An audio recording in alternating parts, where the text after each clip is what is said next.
क्या एक साधारण सी दिखने वाली बच्चों की कहानी असल में भाषा सिखाने का एक बहुत ही शक्तिशाली टूल हो सकती है?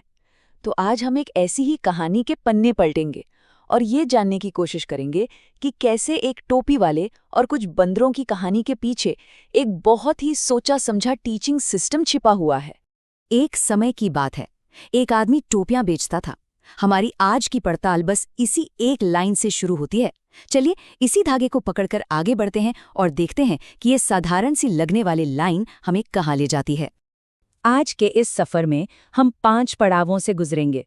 सबसे पहले तो हम खुद उस कहानी में खो जाएंगे, फिर पर्दे के पीछे झांककर देखेंगे कि ये सिर्फ एक कहानी क्यों नहीं है।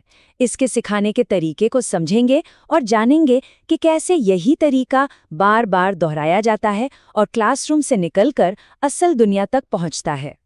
तो चलिए एक पल के लिए हम सब बच्चे बन जाते हैं। मान लीजिए कि हम एक क्लासरूम में बैठे हैं और ये कहानी पहली बार सुनने जा रहे हैं। तो कहानी कुछ यूं है कि एक टोपी वाला है जिसके सिर पर रंग बिरंगी टोपियों का एक पूरा ढेर है। एक दिन थककर वो एक पेड़ के नीचे सुस्ताने लगता है और बस उसकी आंख लग जाती है। लेकिन उसे क्या पता था कि उस पेड़ पर वो अकेला नहीं था। जैसे ही उसकी आंख खुलती है, वो देखता है कि उसकी टोकरी खाली है। वो घबरा कर ऊपर देखता है और जो नज़ारा वो देखता है वो तो कमाल का है। पेड़ की हर डाल पर एक बंदर बैठा है और हर एक बंदर के सिर पर उसकी एक टोपी है। टोपी वाला गुस्से में बंदरों की तरफ मुट्ठी भींचता है और मजे की बात यह है कि बंदर भी ठीक वैसा ही करते हैं। वो परेशान होकर अपना सिर खुजलाता है और सारे के सारे बंदर उसकी नकल उतारते हैं। बस यहीं पर कहानी एक बहुत दिलचस्प मोड़ लेती है। और ठीक यहीं पर कहानी रुक जाती है। किताब सीधे एक सवाल पूछती है। ये पहला इशारा है कि ये सिर्फ मनोरंजन नहीं है, ये ठहराव, ये सवाल, ये सब एक बड़े प्लान का हिस्सा है। तो चलिए अब थोड़ा जासूस बनते हैं। आखिर कहानी को बीच में रोकने और वो सवाल पूछने का असली मकसद क्या था? और इसका जवाब हमें कहीं और नहीं बल्कि किताब के टीचर्स नोट वाले हिस्से में साफ साफ मिलता है। बात यह है कि ये सिर्फ कहानी सुनाना नहीं है, ये दिमाग को सोचने और कल्पना करने के लिए उकसाना है। देखिए, कहानी तो बस पहला कदम है। असली खेल तो इसके बाद शुरू होता है। पहले सवालों से समझ परखी जाती है, फिर तस्वीरों को सही क्रम में लगाकर कहानी को और पक्का किया जाता है और आखिर में ध्वनियों का अभ्यास करवाकर भाषा की नींव रखी जाती है।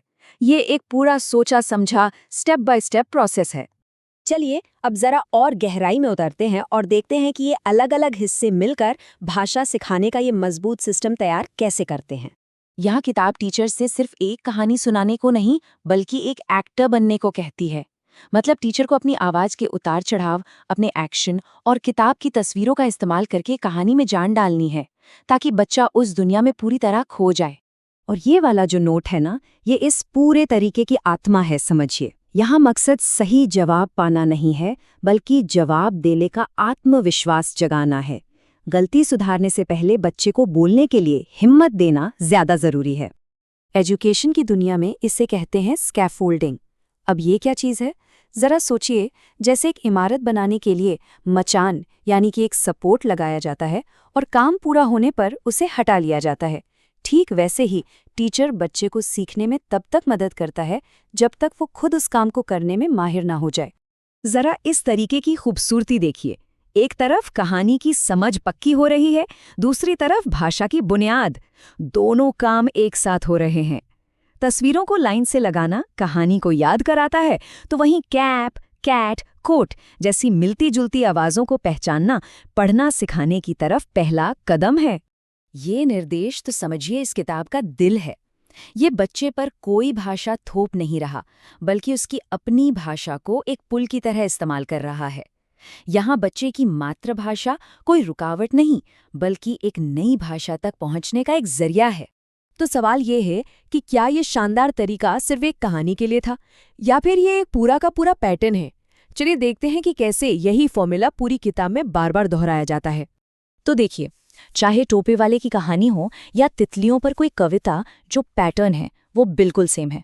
हर पाठ में एक दिलचस्प कहानी या कविता होती है, उसे एक्शन के साथ जोड़ा जाता है, आवाज़ों का अभ्यास कराया जाता है और आखिर में बच्चे को कुछ नया बनाने के लिए प्रेरित किया जाता है।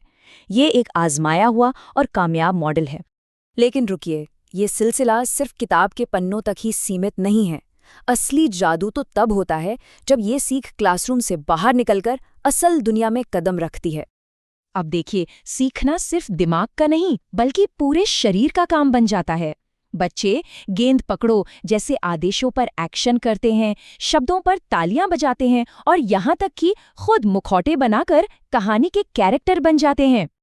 और हाँ, भाषा सिखाने के इस तकनीक का भी एक फैंसी नाम है, टोटल फिजिकल रिस्पॉन्स या TPR। लेकिन इसका मतलब बहुत सीधा सा है, सुनो मत, करके सीखो। जब हमारा शरीर और दिमाग एक साथ काम करते हैं तो कोई भी भाषा ज्यादा तेजी से और बेहतर तरीके से सीखी जा सकती है। और आखिर में ये किताब एक बहुत ज़रूरी काम करती है। ये सीखने को बच्चे की अपनी दुनिया से, उसके घर से, उसके परिवार से जोड़ती है। उन्हें अपने परिवार से कहानियाँ सुनने, चित्र बनाने और फिर अपनी सीखी हुई भाषा में उसे दुनिया के साथ बांटने के लिए कहा जाता है। तो कुल मिलाकर ये क्या है? जब हम इन सारे हिस्सों को जोड़ते हैं तो हमें सिर्फ एक किताब नहीं बल्कि भाषा सिखाने की एक पूरी फिलॉसफी दिखती है। एक ऐसा तरीका जो हमारी सभी इंद्रियों को काम पर लगाता है, हमें बातचीत करने पर मजबूर करता है और इन सबके दिल में कहानी कहने की पुरानी कला को रखता है। और ये सब हमें एक बहुत बड़े सवाल पे लाकर खड़ा कर देता है। आज जब हर तरफ लर्निंग ऐप्स और डिजिटल टूल्स का बोलबाला है, तो एक साधारण सी किताब हमें क्या सिखाती है? शायद यही कि एक अच्छी कहानी और सिखाने का एक सोचा समझा तरीका किसी भी टेक्नोलॉजी से ज़्यादा शक्तिशाली हो सकता है।